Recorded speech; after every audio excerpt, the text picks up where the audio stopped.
আপনাদের স্বাগত জানাই আমি আমার রাজনৈতিক আলোচনা শুনবার জন্য। সেদিন রাতেই হঠাৎ খবর এলো গুলশানের অভিজাত এক বাসা থেকে চাঁদাবাজির অভিযোগে আটক 5 তরুণ। প্রথমে ভেবেছিলাম আবার কোনো পুরনো দলের ছাত্র সংগঠনের চিহ্নহীন ক্যাডাররা হবে, কিন্তু না, নাম দেখে চোখ কপালে ওঠে।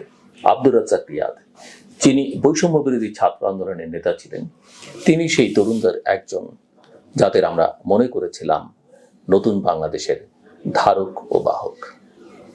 অথচ তার বাসা থেকে উদ্ধার হয়েছে প্রায় 2,25,00,000 টাকার চেক। আর এই রিয়াদকে যখন আদালতে নেওয়া হয়, তখন খবর আসে যে তিনি গুলশানে সাবেক এক এমপির বাসায় গিয়ে 50 লাখ টাকা চাঁদা চেয়েছিলেন। না দিলে তাকে পুলিশে ধরিয়ে দেওয়ার হুমকি দিয়েছিলেন। কোথায় গেল সেই নতুন রাজনৈতিক সংস্কৃতির কথা, সেই আদর্শ যার জন্য ছাত্ররা রাজপথে গড়াগড়ি খেয়েছিল? এই প্রশ্নগুলো আজ বাংলাদেশের প্রতিটি বিবেকবান নাগরিকের মনে দানা বাঁধছে। কারণ ঘটনাটি একক কোনো ব্যক্তির বিচ্যুত নয়, বরং একটি ধারাবাহিক পচনের বহিঃপ্রকাশ, যেখানে নতুন বন্দোবস্ত নামের বেলুনটি দিনের আলোতেই চুপসে পড়ছে। আমরা যারা নতুন বাংলাদেশের স্বপ্ন দেখেছিলাম, নতুন বাংলাদেশ বলতে অন্যরা যেরকম বলছে আমি তেমনটা বলছি না, পরিবর্তিত আরো আধুনিক উদার বাংলাদেশের, গণতান্ত্রিক বাংলাদেশের স্বপ্ন দেখেছিলাম, তারা জানতাম একদিন না একদিন শেখ হাসিনার দুঃশাসনের বিরুদ্ধে একটা গণ অভ্যুত্থান হবে। সেই দিনটি এলো 2024 সালের জুলাই মাসে। রাজপথে লাখো মানুষ, ছাত্র জনতার ঢল, গণসংযোগ, ব্যানার, পোস্টার, গ্রাফিতি, সবকিছু মিলিয়ে মনে হয়েছিল বাঙালির রাজনৈতিক মুক্তির একটা নতুন সূর্য উঠেছে। সেই অভ্যুত্থানের পর যাদের হাতে আমরা নেতৃত্ব দিয়েছিলাম বা যারা নিজেরাই নিয়েছিলেন, আসলে তাদের অনেকেই আজ চাঁদাবাজি, ঘুষ, কমিশন, টেন্ডার বাণিজ্য, প্রভাব বিস্তার আর দখল পাচালির জালে জড়িয়ে পড়েছে। এনসিপির যুগ্ম আহ্বায়ক মাহবুব আলম মাহির বিরুদ্ধে 6.5 কোটি টাকার লেনদেনের অভিযোগ এসেছে অস্ট্রেলিয়া থেকে। আবার সেই একই অভিযোগে তার ভাই মাহফুজ আলম, যিনি সরকারের তথ্য ও সম্প্রচার উপদেষ্টা, তাকেও অভিযুক্ত করা হচ্ছে। যদিও তিনি পাল্টা পোস্টে এসব অভিযোগকে বড় ষড়যন্ত্র বলছেন, তবুও যে প্রশ্নগুলো উঠছে তা কিভাবে চাপা দেব? এনসিপির অন্যান্য নেতা বা যারা সরকারি ছিলেন উপদেষ্টা, তাদের বিরুদ্ধে নানা রকমের অভিযোগ আছে, এবং অভিযোগ শুধু তাদের বিরুদ্ধে নেই, তাদের বাবা, আত্মীয় স্বজনদের বিরুদ্ধে নানা অভিযোগ। অভ্যুত্থানের কিছুদিন পরে চট্টগ্রামের ছাত্রনেতা হাসনাত আবদুল্লাহ বলেছিলেন, ঘুষ চাইলে ঘুষি মারুন। আর সেই ছাত্র আন্দোলনের বহু নেতার বিরুদ্ধেই ঘুষ খাওয়ার অভিযোগ। এবং এই অভিযোগগুলো নতুন নয়, অনেক পুরনো। এবং আমি কিন্তু অনেকবার বলেছি যে কোনো কিছুই লুকোনো না, সব রেকর্ড হচ্ছে নানা জায়গায়, নানাভাবে, সময় মতো সব বেরিয়ে আসবে। হচ্ছেও কিন্তু তাই। সামাজিক মাধ্যমে উমামা ফাতেমা নামের এক সাবেক মুখপাত্র, অর্থাৎ বৈষম্য বিরোধী আন্দোলনের মুখপাত্রের ফেসবুক লাইভ তো অনেকের ঘুম হারাম করে দিয়েছে। তিনি বলেছেন, জুলাই অভ্যুত্থান অনেকের কাছে মানি মেকিং মেশিনে পরিণত হয়েছে। এই কি ছিল সেই নতুন পথ? জুলাই অভ্যুত্থান তো শুধু একটি সরকারের পতন নয়, একটি স্বপ্নের জন্ম ছিল, একটি শুদ্ধ আগুনের জাগরণ ছিল। আমরা ভেবেছিলাম ছাত্ররা আদর্শ নিয়ে পথ দেখাবে, নতুনদের হাতে রাজনৈতিক কর্তৃত্ব যাবে, রাজনীতি হবে জনমুখী এবং দায়বদ্ধ। মাঝখানে আরেকটা কথা বলে রাখা ভালো, যে ছাত্ররা পথ দেখাবে মানে এই নয় যে ছাত্ররা রাষ্ট্র পরিচালনার দায়িত্ব নিয়ে নেবে।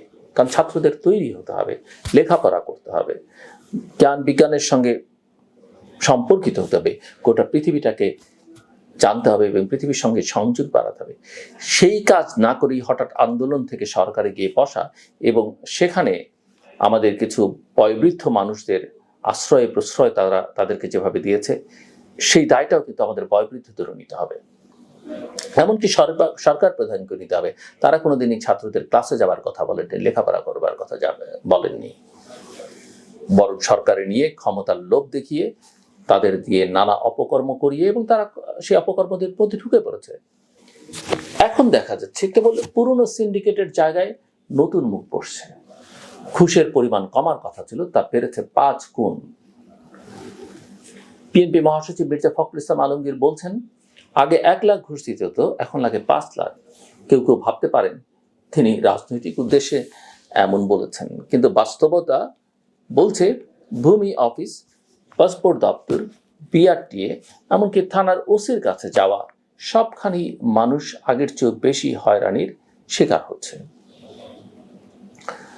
প্রথম আলো বলছে, পিটিসিএল এর একটা প্রকল্পে দুর্নীতির অভিযোগের তদন্ত চলার মাঝেই সেটি চালু করার তোড়জোড় চলছে। প্রধান উপদেষ্টার বিশেষ সহকারী দুদকের চেয়ারম্যানকে গিয়ে অনুরোধ করেছেন। অভিযোগ উঠেছে, সরকার গঠনের পরই এই প্রকল্পে যন্ত্রপাতি কেনার জন্য প্রভাব খাটানো হয়েছে। বুঝে আসছে না কারা আদৌ নতুন বাংলাদেশের প্রতিনিধি। আমরা কি শাসন ব্যবস্থা বদলাতে পেরেছি, নাকি শুধু মুখ বদলেছি? ফেসবুকে এখন কেউ কেউ রসিকতা করে বলছে, আগে 400 কোটি টাকার মালিক হতে লাগতো 15 বছর, এখন লাগে 3 মাস। এতটা দ্রুতগামী দুর্নীতির গতিতে আমরা কোন উন্নয়নের দিকে যাচ্ছি? সরকারের পক্ষ থেকে মাঝে মাঝে কিছু পদক্ষেপ নেওয়ার ঘোষণা আসে, কাউকে বহিষ্কার করা হয়, কারো পদ স্থগিত করা হয়। সরকার বলতে সরকারি দলের কথাই বিশেষ করে বলা যেতে পারে। সরকারি দল বলতে আমরা এনসিপির কথাই সবাই বিবেচনার মধ্যে নেন। কিন্তু অপরাধের পর যে আইনি ব্যবস্থা দরকার সেটা দেখা যায় না। এনসিপির যুগ্ম সদস্য সচিব গাজী সালাউদ্দিন তানভীরের বিরুদ্ধে 400 কোটি টাকার কমিশন গ্রহণের অভিযোগ থাকলেও এখনো তার বিরুদ্ধে দৃশ্যমান কোনো কঠোর পদক্ষেপ নেই। বরং দেখা যায় সরকারের ভেতর থেকেই অনেক সময় এসব দুর্নীতিকে মদত দেয়া হচ্ছে। আমরা ভেবেছিলাম নতুন রাজনৈতিক সংস্কৃতি তৈরি হবে, কিন্তু দেখা যাচ্ছে ক্ষমতা বদল হয়েছে, কিন্তু চরিত্র বদলায়নি। আসলে এটাই আজকের বাংলাদেশের সবচেয়ে বড় ট্র্যাজেডি।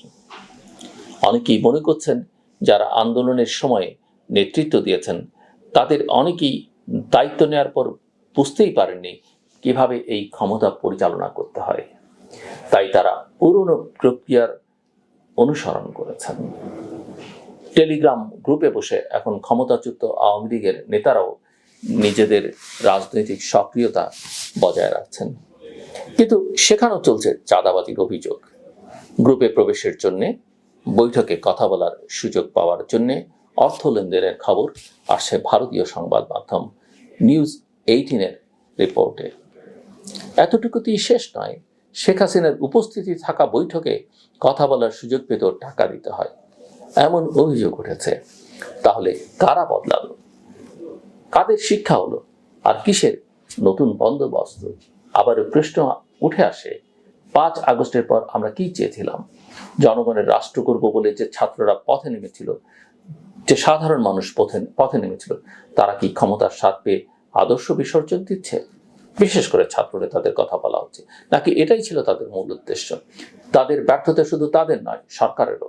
কারণ সরকার যদি শুরুতেই কঠোর অবস্থা নিত, তবে এই অবস্থায় ছড়িয়ে পড়তো না, এই অবক্ষয় ছড়িয়ে পড়তো না।